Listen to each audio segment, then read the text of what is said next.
बिस्मिल्लाहिर्रहमानिर्रहीम। अस्सलाम वालेकुम। आज मैं आपके लिए मकालमा लेकर आई हूँ। दो दोस्तों के दरमियान इम्तिहान के बाद जो सिचुएशन होती है, हालात होते हैं, एहसासात होते हैं, उसके बारे में डिस्कस करने के लिए शुरू करते हैं। देखें, अली और अस्सलाम वालेकुम के दरमियान में बराबर का फासला है। 7 नुक्ते नुक्ते के ऊपर अगर एक लाइन लगाई जाए तो बिल्कुल सीधी लाइन लगेगी।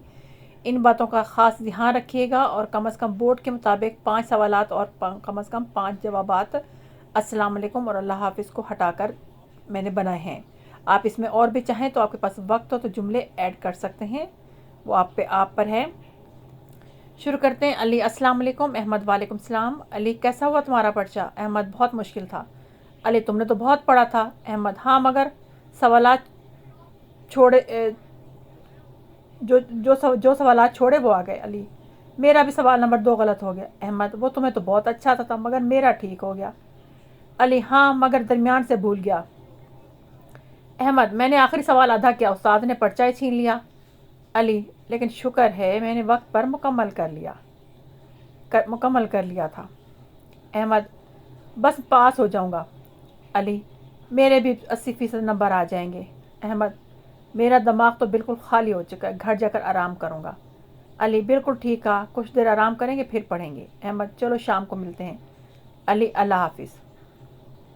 अब आप चाहें तो इसमें और भी बहुत से जुमले ऐड कर सकते हैं कि मतलब दरमियान में पेन की स्याही ख़त्म हो गई थी, पर्चे में बहुत ज़्यादा नींद आ रही थी, रात को जागने की वजह से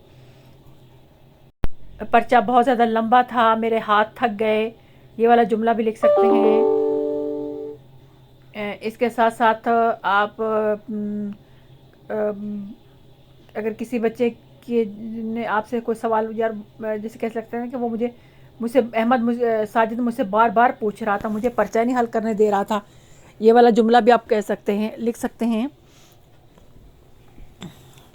इसके साथ साथ मेरे तकरीबन सारे मेरे MCQs ये भी ऐड कर सकते हैं कि मेरे MCQs बहुत ज़बरदस्त हुए, उसमें कोई गलती नहीं है, उसमें मेरे पूरे नंबर आएंगे। इस तरह का जुमला भी आप शामिल करके इस मकालमे को लंबा कर सकते हैं।